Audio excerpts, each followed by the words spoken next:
क्या हाल चाल। अल्हम्दुलिल्लाह अल्हम्दुलिल्लाह ही होना चाहिए। आज की जो वीडियो है इसमें मैं सिर्फ बात करूंगा इस चीज़ के बारे में कि क्या आपको 2024 में कनाडा आना चाहिए या नहीं। क्या आपको उसके लिए अप्लाई करना चाहिए और थाउजेंड्स ऑफ डॉलर्स इन्वेस्ट करने चाहिए इस मुल्क के लिए। इसमें मैं आपसे सीधी बात करूंगा कि किन के लिए कनाडा है और किन के लिए कनाडा बिल्कुल भी नहीं है। पिछले 5 साल से जितना भी एक्सपीरियंस मैंने यहाँ पे किया है वो मैं आपके साथ थोड़ा सा शेयर करूंगा और इसके हिसाब से आपके लिए भी डिसीजन लेने में आसानी होगी कि क्या कनाडा आपके लिए है कि नहीं। तो मैं उनकी बात करता हूँ जिनके लिए कनाडा बिल्कुल भी नहीं है। वो बिल्कुल ना सोचे यहाँ पे आने के लिए और आज ही अपनी एप्लीकेशंस को ड्रॉप कर दें और वही 20-30 हज़ार कहीं और इन्वेस्ट कर दें या किसी और मुल्क के लिए जो उनके लिए सूटेबल हो। पहले तो मैं बात करूंगा जो लोग रहते हैं पाकिस्तान में और अगर वो इंडिया में भी रहते हैं वो भी इस वीडियो से रिलेट कर सकते हैं फॉर श्योर। अगर आपके पास पाकिस्तान में एक अपना घर है, यानी कि आप उस घर को खरीद चुके हैं, आपने उसके पैसे पे ऑफ कर चुके हैं या वो किसी आपके एंसेस्टर से आपको मिला है और वो आपका अपना घर है जिस पे आप रेंट नहीं देते हो, ये आपका एक्सपेंस नहीं है लाइफ में रेंट का, उनके लिए कनाडा बिल्कुल भी नहीं है। इसका रीज़न ये है क्योंकि जब आप यहाँ पे आते हैं तो आपका सबसे बड़ा एक्सपेंस आपका रेंट है। जी हाँ, या आप अगर मॉर्गेज भी लेते हो वो भी आपका सबसे बड़ा एक्सपेंस है। आपके पास अगर फैमिली और आप टोरंटो में रहते हो तो आप एटलीस्ट 2500 से लेके $3000 ऑन एन एवरेज रेंट पे करोगे किसी भी 2 बेडरूम कॉन्डो टाइप का। कॉन्डो बेसिकली यहाँ पे बोलते हैं अपार्टमेंट्स को। तो आप समझे आप किसी अपार्टमेंट में रह रहे हो 2 बेडरूम के जिसके आप $2500 to $3000 पर मंथ पे कर रहे हो। अगर आज के इंटरेस्ट रेट के हिसाब से देखें और अगर आप रहते हो टोरंटो में, अगर आप कोई घर ओन करते हो या जो भी आपने ख़रीदा हुआ है वहाँ पे, तो ऑलमोस्ट उसकी कीमत ऑन एन एवरेज $6 लाख से लेके 1 मिलियन 2 मिलियन तक भी है। ये ऑन एन एवरेज कीमतें हैं वहाँ पे घरों की, इवन कॉन्डोज़ की भी। ये मैं आपको कम कीमत बता रहा हूँ, $6 लाख आप ये मत जहन में लेके चलना, इससे ज़्यादा ही है। तो ऑन एन एवरेज अगर अभी इंटरेस्ट रेट देखा जाए तो आप अराउंड $5,000 to $6,000 पर मंथ सिर्फ बैंक को मॉर्गेज पे ऑफ कर रहोगे।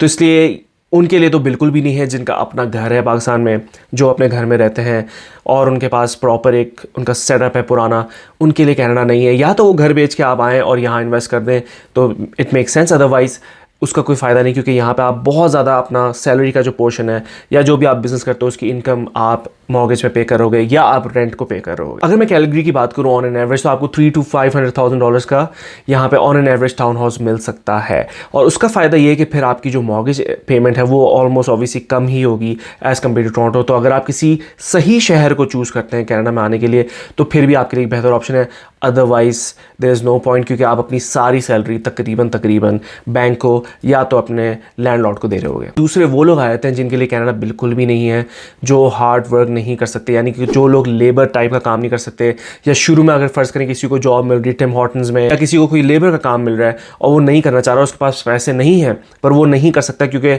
इससे पहले वो पाकिस्तान में इंडिया में जहाँ पे भी था बड़ी ज़बरदस्त लाइफ गुजारा था या किसी बहुत अच्छे लेवल पे था अपनी जॉब से रिलेटेड या किसी भी और पोजीशन से रिलेटेड, तो उसके लिए भी कनाडा बिल्कुल नहीं है। क्योंकि यहाँ पे आगे शुरू में कभी बार आपको स्ट्रगल करने पड़ सकती है, ख़ासतौर पर आजकल के दौर में इतना रिसेशन जो चल रहा है इसके हिसाब से भी। अगर आपके पास जॉब नहीं होगी तो शायद आपको कोई भी ऐसा काम करना पड़ सकता है जो आपको ना पसंद हो। तो आपने ये भी माइंडसेट के साथ आना है कि भाई मुझे जो भी काम मिले मैं कर लूँगा। तो अगर आपका माइंडसेट ये नहीं है तो फिर आपके लिए कनाडा बिल्कुल भी नहीं है। अगर आप फ़र्ज़ करें ख़ास तौर पे इन योर लेट 30s के अंदर हैं, आपके पास एक बहुत ज़बरदस्त जॉब है पाकिस्तान में या इंडिया में, आप बहुत अच्छा कमा रहे हैं वहाँ पे, तकरीबन आप 15 से 20 लाख रुपए आप समझ लें आप कमाते हैं पर मंथ।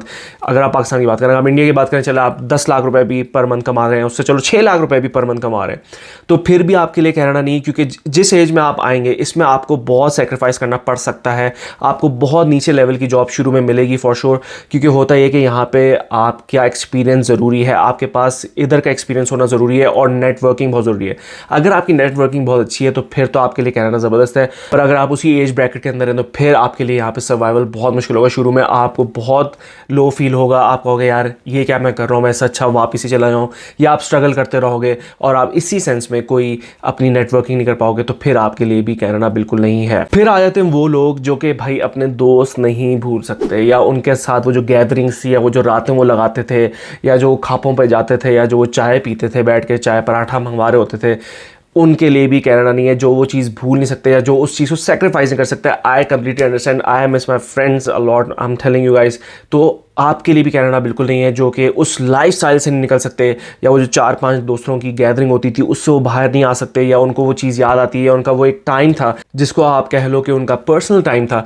अगर आप वो भी सेक्रीफाइस नहीं कर सकते तब भी आपके लिए कनाडा नहीं है, क्योंकि आई नो वहाँ की रौनक, जो अपने पाकिस्तान की अगर मैं बात करूँ, कराची की जो रौनकें हैं, जो लाइट्स हैं, मतलब हम लोग वो भूल नहीं सकते हैं। लिटरली वो ऐसा है कि जब भी हम वापस जाते हैं तो हम उसी के लिए तकरीबन जाते हैं, अपनी फैमिली के लिए। तो अगर आप वो चीज़ सेक्रीफाइस नहीं कर सकते, वो लाइफस्टाइल जो आपके दोस्तों में या जो आपका सोशल नेटवर्क था, जो कि बहुत बड़ा होता है पाकिस्तान में अक्सर लोगों का, और ज़्यादातर वैसे पाकिस्तानी आपस की बात है, इंट्रोवर्ट नहीं होते, एक्सट्रोवर्ट्स होते हैं, तो उनके लिए भी कनाडा में शुरू में सर्वाइवल बहुत मुश्किल हो जाता है।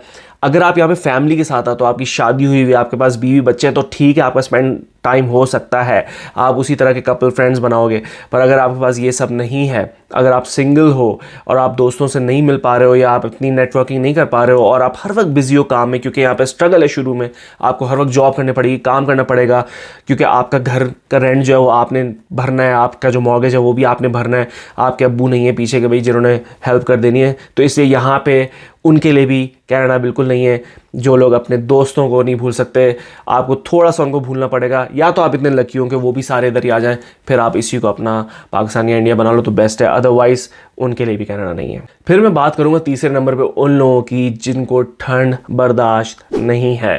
कनाडा ओवरऑल अगर आप इसकी पोजीशन भी देखें, दुनिया में ऊपर का एरिया, नॉर्थ अमेरिका इसको बोला जाता है, सारा अमेरिका ही वैसे नॉर्थ अमेरिका है, पर फिर भी कनाडा तो इसका भी नॉर्थ अमेरिका है, ठीक है। तो इधर ठंड रहेगी सारे साल, आपको उस तरह का मौसम नहीं मिल सकता जिस तरह आप कराची में किसी बीच पे जून जुलाई में आप खड़े हो, वो आपको कभी भी नहीं मिल सकता। यहाँ पे एक ठंड की फीलिंग हमेशा यहाँ पे फ़िज़ा में रहेगी। अब थोड़ा सा ग्लोबल वार्मिंग की वजह से चेंजेस आ रहे हैं, टेम्परेचर ज़्यादा हो गए, इसमें कोई शक नहीं है, पर ओवरऑल ये एक ठंडा मुल्क है। बहुत ज़्यादा ठंड पड़ती है, -30 से लेकर 40% तक। यहाँ के जो लोअर पट्टी है पूरे कनाडा की, पूरी जो लोअर लाइन है जहाँ पे ज़्यादातर आबादी है, टोरंटो से लेके कैलगरी हो गया, सारा वैंकूवर वगैरह, इसमें ज़्यादातर लोग यहीं पे रहते हैं, पर फिर भी उनसे भी वो ठंड बर्दाश्त नहीं होती, क्योंकि यहाँ पे ठंड वाकई में बहुत ज़्यादा पड़ सकती है। और आपको फिर प्रॉपर गियर होने चाहिए, आपके पास अगर अपना घर है तो आपको शवल भी करना पड़ता है, एक और बहुत बड़ी मेहनत है। अगर आपको वैसी ठंड ओवरऑल बर्दाश्त नहीं होती तो कनाडा फिर आपके लिए नहीं है। और मैं उस ठंड की बात नहीं कर रहा कि लाइक 10 डिग्री टेम्परेचर है, वो तो यहाँ पे परफेक्ट गोरे अगर 10 डिग्री टेम्परेचर होता है वो कहते हैं वो वाह व्हाट अ वेदर, उनका ये ख्याल होता है। अगर आपका माइंड सेट है कि भाई ठंड में मैं नहीं रह सकता, तब भी आपके लिए कनाडा बिल्कुल नहीं है। फिर कनाडा उनके लिए भी नहीं है भाई जिनको टैक्स देना नहीं पसंद, जिनको बड़े बड़े टैक्सेस देना नहीं पसंद। यस, यहाँ पे तकरीबन 50% भी आपका टैक्स ब्रैकेट हो सकता है अगर आपकी सैलरी 6 फिगर्स के अंदर है। तो टैक्स के मामले में कनाडा बहुत ज़्यादा टैक्स लेता है। यहाँ की गवर्नमेंट आपसे बहुत टैक्स चार्ज करती है, प्रोविंशियल टैक्स, आपका GST, आपका HST, आपके हज़ारों टैक्सेस, यहाँ पे फेडरल टैक्स आपका अलग से है। तो इसलिए कनाडा में टैक्सेस भी बहुत ज़्यादा हैं। अगर आप स्पेशली सऊदी अरब से आ रहे हो या दुबई से आ रहे हो तो फिर आप कहोगे भाई ये मैं किधर फंस गया, क्योंकि वहाँ तो आप ऑलमोस्ट कोई टैक्स दे ही नहीं रहे हो। तो यहाँ आपके ज़्यादातर सैलरी सारी टैक्स पे चली जाती है, जो कि आपको फील होती है। ठीक है, लाइफस्टाइल यहाँ पे अच्छा है, आपको उस तरह फीलिंग नहीं हो रही होती कि ओह माय गॉड मैं तो कुछ भी नहीं कमा रहा, ऐसी फीलिंग नहीं होती, मैं आपको सच बता रहा हूँ। क्योंकि इधर कुछ चीज़ें आपकी वैसी फैसिलिटी में आ जाती हैं, वो फ्री होती हैं, जैसे हेल्थ केयर है जिसके बारे में अभी बात करूँगा। पर फिर भी अगर आप समझते हो कि भाई टैक्स तो मैं बिल्कुल नहीं देना चाहता, तो फिर आपके लिए कनाडा बिल्कुल नहीं है, क्योंकि यहाँ तो आपको मैंडेटोरी टैक्स देना पड़ेगा। हाँ, एक तरीका है बिजनेस से रिलेटेड, अगर आप बिजनेस अपना करते हो टैक्स रिबेट उसमें हासिल कर सकते हो ज़्यादा as compare to salaried person. तो अगर आप आते हो और अगर आप बिजनेस के सेंस में आ रहे हो यहाँ पे कि मैं बिजनेस करूँगा,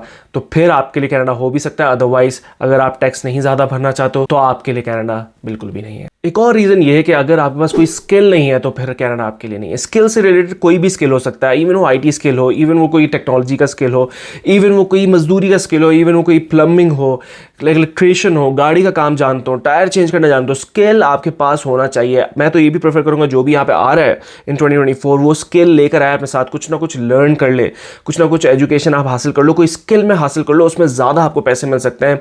हाँ, अगर आपके पास सेलिंग स्किल भी है तो फिर आप ये भी काम कर सकते हो। ऑब्वियसली स्किल से रिलेटेड अगर आपकी इंग्लिश अच्छी नहीं ना, अगर आपकी इंग्लिश जो बेसिक चीज़ है वो अच्छी नहीं है, तो फिर आपको मुश्किलात बहुत ज़्यादा हो सकती हैं। तो आपको स्किल कोई ना कोई डेवलप करना ही पड़ेगा, इवन वो आपकी इंग्लिश क्यों ना हो जाए। अगर आप स्किल पे काम करोगे अपने, तो फिर कनाडा आपके लिए है, अदरवाइज कनाडा बिल्कुल नहीं है। अगर आपके पास स्किल नहीं है तो प्लीज़ कोई ना कोई स्किल ज़रूर लर्न करके आओ, अदरवाइज़ कनाडा आपके लिए नहीं है। फिर कनाडा उनके लिए भी नहीं है जो बिल्कुल एडजस्टमेंट नहीं कर सकते, जो अपने अम्मा अब्बा के घरों पे रहे सारी ज़िंदगी, जिन्होंने बड़े मज़े किए, जिनको कुछ नहीं पता रेंट क्या होता है, जिनको नहीं पता कि बिल्स क्या होते हैं, जिनको नहीं पता कि मुश्किलात भी क्या होती हैं, उनके लिए भी कनाडा नहीं। क्योंकि यहाँ पे आके आपको कभी बार बहुत कुछ एडजस्ट करना पड़ता है। कभी बार आपको, अगर आप एज अ स्टूडेंट आते हो, आपको अपने दोस्तों के साथ रहना पड़ेगा या अपने कोलीग्स के साथ रहना पड़ेगा, एक छोटे से कमरे में $500 देके, शेयरिंग के अंदर बाथरूम होगा, ये वो। अगर आप एडजस्ट नहीं कर सकते हो लाइफ में किसी के साथ रहना, या आपकी किसी से बनती नहीं है, या आप अकेला रहना पसंद करते हो, तब भी आपके लिए कनाडा नहीं है। शुरू में कोई भी ऐसी सिचुएशन आपको मिल सकती है जो कि आपको डिसअपॉइंट करे। तो जो मेरे भाई बहन ये सुन रहे हैं और जो नहीं कर सकते एडजस्टमेंट लोगों के साथ, जिनको होता है कि नहीं भाई मुझे तो मेरा टाइम चाहिए, मुझे मेरे बर्तन इस तरह धुलने चाहिए, मेरी चीज़ें इस तरह होनी चाहिए, उनके लिए भी कनाडा नहीं, क्योंकि शुरू में आपको मुश्किलात हो सकती हैं।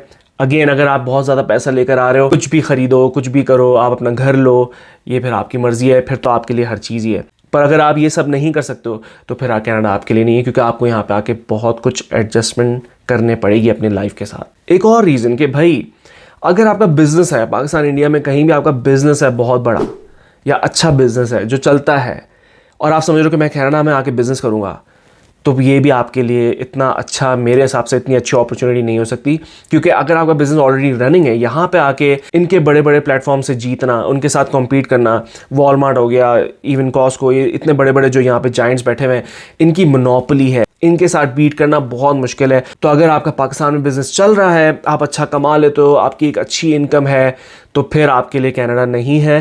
क्योंकि कोई फ़ायदा नहीं यहाँ पे आके, आपको ज़्यादा से ज़्यादा यही होगा कि आपको मोस्ट प्रॉबेबली कोई ना कोई जॉब करनी पड़ेगी। अक्सर बिजनेसमैन इस कंट्री में पीआर उनके पास नहीं होती, मतलब कि परमानेंट रेजिडेंट नहीं होते, उनके साथ जो एम्प्लॉयज़ होते हैं वो उल्टा परमानेंट रेजिडेंट पे बैठे होते हैं, तो उनको नहीं मिल पाता बिजनेस वीज़ा, क्योंकि वो ज़्यादा मुश्किल हो जाता है। अगर आप जॉब करोगे तो उस ट्रैक के थ्रू आपको पीआर जल्दी मिल सकेगी। तो अगर आप बिजनेस माइंडसेट से आ रहे हो, तब भी आप उससे देख लें, आपके लिए कनाडा नहीं है। फिर मैं बात करूंगा कराची, स्पेसिफिक रीजन हमारा जो पाकिस्तान में है कराची, उसके बारे में बात करूंगा। अगर आप वहाँ से हो तो फिर कनाडा आपके लिए काफ़ी कुछ हो सकता है। क्योंकि देखें, मुझे पता है कराची में सबसे बड़ा रीज़न सिक्योरिटी का है। अगर आपको अच्छी लाइफ चाहिए, अच्छी सिक्योरिटी ज़िंदगी में चाहिए कि आपकी चीज़ें वगैरह सेफ़ हों, आप सेफ़ फील करो ओवरऑल, तो फिर कनाडा आपके लिए है। अदरवाइज़ अगर आपके पास कराची में बहुत सारे गार्ड्स हैं, बहुत ज़्यादा पैसा आपके पास, आपको कोई ज़रूरत नहीं फिर कनाडा आने की, आपकी लाइफ वहाँ पे भी अच्छी गुजर सकती है। इवन अगर आप लाहौर वगैरह में जो थोड़ी सी सेफ जगह हैं वहाँ पे रहते हो, तब भी आपके लिए कनाडा नहीं है। अगर आप ये समझ रहे हो कि ओ मुझे और सिक्योरिटी चाहिए लाइफ में, या मुझे सेफ़ फील करना है, then Canada is not for you. क्योंकि यहाँ पे कराची वालों के लिए स्पेशली, उधर मुझे पता है कि हमारी क्या फीलिंग होती है। तो येस, अगर आप कराची से हो तो येस फॉर श्योर आपके लिए कनाडा है। अदरवाइज़ किसी अच्छी सेफ जगह पे रहते हो, कमा भी ज़्यादा रहे हो, तो फिर कनाडा आपके लिए नहीं है। तो दूर के ढोल सुहाने होते हैं, इसलिए लोगों की बातों में मत जाएं, आप उनको सुने जिनका थोड़ा बहुत एक्सपीरियंस है, उनसे आप जान लें, ताकि आप अपना टाइम ना वेस्ट करें। तो इस वीडियो को शेयर करें उनके साथ जो कनाडा आने वाले हैं, या वो प्लानिंग कर रहे हैं, या वो बहुत बड़ी इन्वेस्टमेंट करने वाले हैं। प्लीज़ उनको तो आप स्पेशली रोको, अगर उनको अंदाज़ा नहीं है कि वो कहाँ पैसा लगाने वाले हैं। शेयर करें उनके साथ, लाइक करें इस वीडियो को, and subscribe to this channel, क्योंकि मैं आपको सारी की सारी खुल के इन्फॉर्मेशन दूंगा अबाउट कनाडा, जो मेरे एक्सपीरियंसेस हैं। Have a great day. I hope जो भी आपका डिसीजन हो बेस्ट डिसीजन हो। अल्लाह हाफ़िज़।